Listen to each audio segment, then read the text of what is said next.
문재인 대통령이 남북 정상회담 이후 처음으로 트럼프 미국 대통령을 만났습니다. 얼마 전 이산가족 상봉행사에서 북에 있는 가족을 만나고 돌아온 한 목회자의 추석 명절 이야기를 들어봤습니다.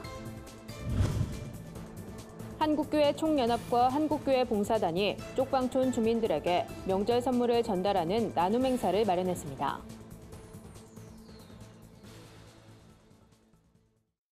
안녕하십니까? 구티비 뉴스입니다. 문재인 대통령이 유엔 총회에서 트럼프 미국 대통령을 만났습니다. 한미 양국 정상은 남북 정상회담 결과를 공유하며 향후 대책을 함께 논의했습니다. 한미 정상은 현지 시간으로 24일 오후 미국 뉴욕에서 가진 회담에서 한반도의 완전한 비핵화를 이루고 항구적인 평화 정착을 위한 논의를 진행했습니다.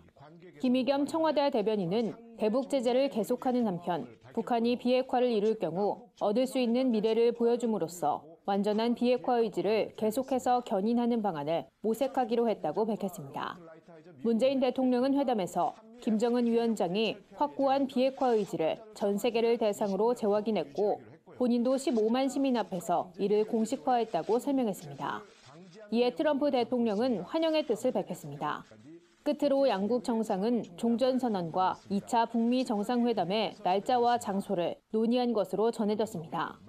청와대는 다만 매우 중요한 사안이기 때문에 조심스럽게 접근하고 있다며 세부 사항은 밝힐 수 없다고 말했습니다. 지난달 열린 8.15 계기 이산가족 상봉행사. 지켜보면서 눈물 훔친 분들 많으시죠? 이산가족들은 명절이면 북에 있는 가족들이 더 그리워질 텐데요. 이산가족 상봉 정례화가 꼭 필요한 이유입니다. 오늘은 이산가족 상봉 당시 북한에 있는 가족들을 직접 만나고 돌아온 한 목회자의 사연을 소개해드립니다. 노원교회 윤광재 목사를 홍희연 기자가 만나봤습니다. 30여 년간 한 교회를 이끌며 묵묵히 목회 사역을 해온 노원교회 윤광재 목사.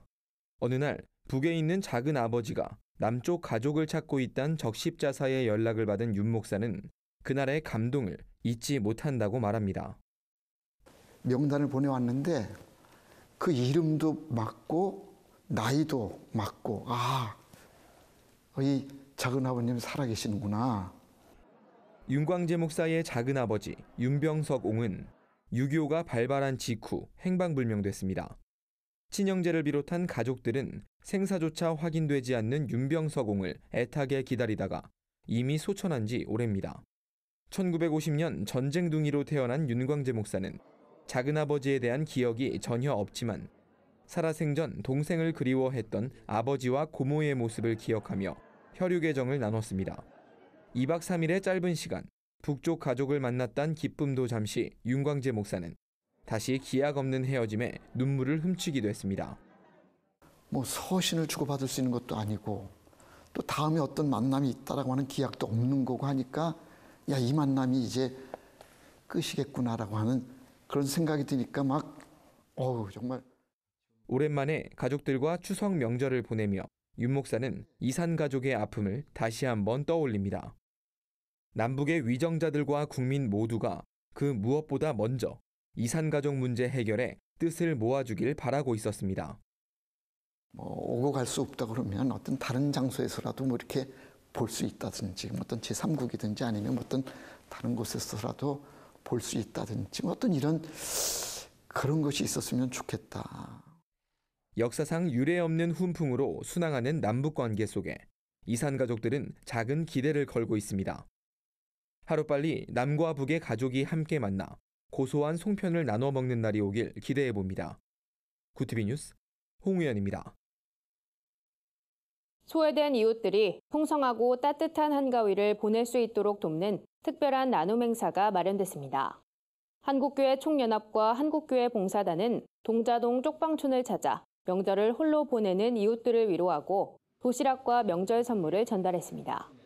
한교봉 정성진 공동대표회장은 명절이면 더 외로운 이웃을 위해 7년째 섬김 사역을 이어오고 있다며 쪽방촌 주민들이 풍성한 명절을 보내길 바란다고 밝혔습니다.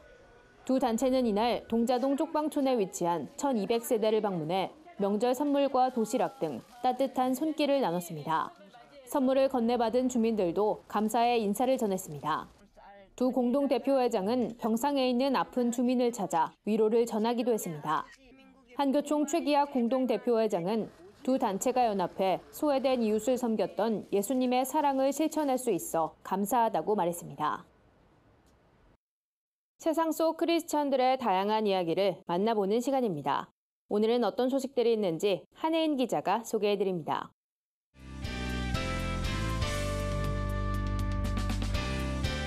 내 폰 안의 교회입니다.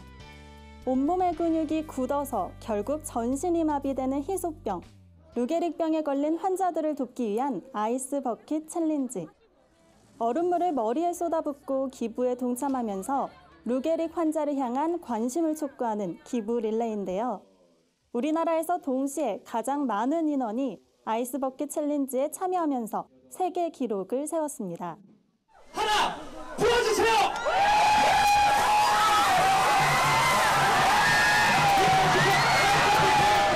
광장에 모인 사람들이 머리 위로 얼음물을 뒤집어 쓰고 환호성을 지릅니다.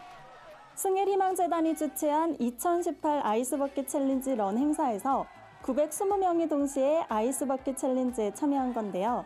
전 세계 기록인 803명을 넘어섰습니다. 국내 최초 루게릭 요양병원에 건립에 한 발자국 더 다가가는 것 같아서 너무나 벅차고요. 오늘 또 기적이 이 자리에서 시작됐습니다.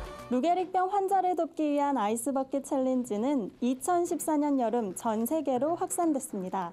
국내에서도 유명인을 비롯해 시민들이 적극 참여하면서 현재까지 50억 원이 넘는 기부금이 모였다고 하는데요.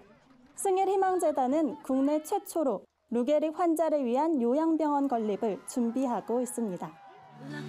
우리가 만난 지 벌써 8년이 다 되어가네. 결혼 전 약속한 것처럼 잘 사는 거 말고 의미 있게 즐겁게 살자.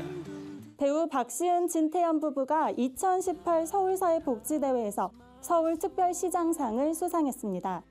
두 사람은 결혼 전부터 봉사활동, 후원금 전달 등 나눔 문화 확산에 앞장서 왔는데요.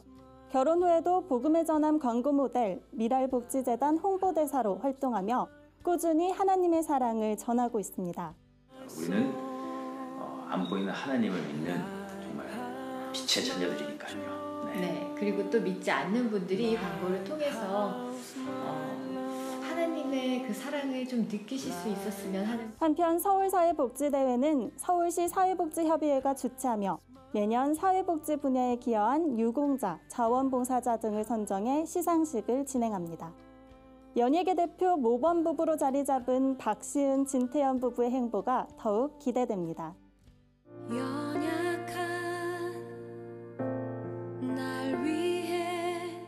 작곡가 박세롬이 새로운 프로젝트 두 번째 이야기로 돌아왔습니다.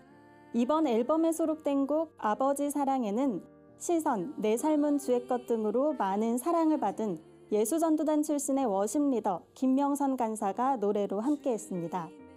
박세롬 작곡가는 연약한 우리의 삶은 언제나 실수투성이고 넘어지고 힘들어 주저앉지만 낙심되고 절망될 때마다 주님을 바라본다고 전했습니다. 아버지 사랑을 예배합니다. 아버지 사랑을 고백합니다.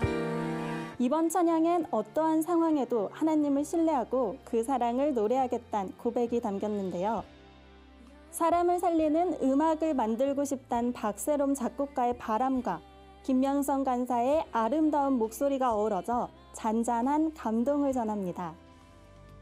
내 폰 안의 교회는 시청자 여러분의 제보를 기다리고 있습니다. 함께 나누고 싶은 영상이 있다면 전화나 이메일로 참여해 주시기 바랍니다. 구TV 뉴스 한혜인입니다. 오늘의 해외 주요 뉴스를 오현근 기자가 전해드립니다. 구TV 월드와이드입니다. 마이크로소프트 창립자 빌 게이츠가 인구 급증을 겪는 아프리카가 빈곤에서 벗어나기 위해선 인적 자원에 대한 투자를 늘려야 한다고 밝혔습니다. 게이츠는 자신이 운영하는 자선재단의 연례 보고서를 통해 세계 각국도 이런 방향의 투자가 이뤄지도록 아프리카를 도와야 한다고 강조했습니다. 보고서는 지난 20년 동안 전 세계에서 약 10억 명이 빈곤에서 벗어난 것으로 평가했습니다.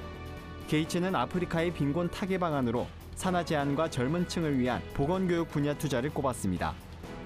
유럽연합 집행위원회가 독일의 자동차 제조업체들이 자동차 배기가스를 줄이는 기술을 경쟁적으로 개발하거나 출시하지 않기로 불법 담합한 의혹이 있어 조사에 착수했다고 밝혔습니다. 이번 조사의 핵심은 자동차 제조업체인 BMW와 다임러, 폭스바겐, 아우디, 포르쉐가 인체에 유해한 자동차 배기가스를 제한하는 기술의 개발과 사용에 대해 논의하기 위한 모임을 가졌는지 여부가 될 것으로 보입니다. 이들 업체는 이미 디젤 차량 배기가스 조작 스캔들로 비난을 받은 바 있어 의혹이 사실로 밝혀질 경우 상당한 타격이 될 것으로 예상됩니다. 크리켓 스타 출신의 임란 칸이 파키스탄의 새 총리가 되면서 그가 파키스탄 내 민감한 소수 종교 문제에 어떻게 접근할지 이목이 쏠리고 있습니다. 파키스탄에선 신성모독법에 기반해 기독교인들이 생명의 위협을 받는 것으로 잘 알려져 있습니다. 인권단체 휴먼 라이츠 워치는 칸 총리에게 공문을 보내 종교의 자유를 보장하고 신성모독법을 수정해 줄 것을 요구했습니다. 이에 칸 총리는 최근 신성모독법을 국제적인 수준으로 끌어올리겠다고 약속하고 내달 유엔 총회에서 이 문제를 제기할 것으로 보입니다.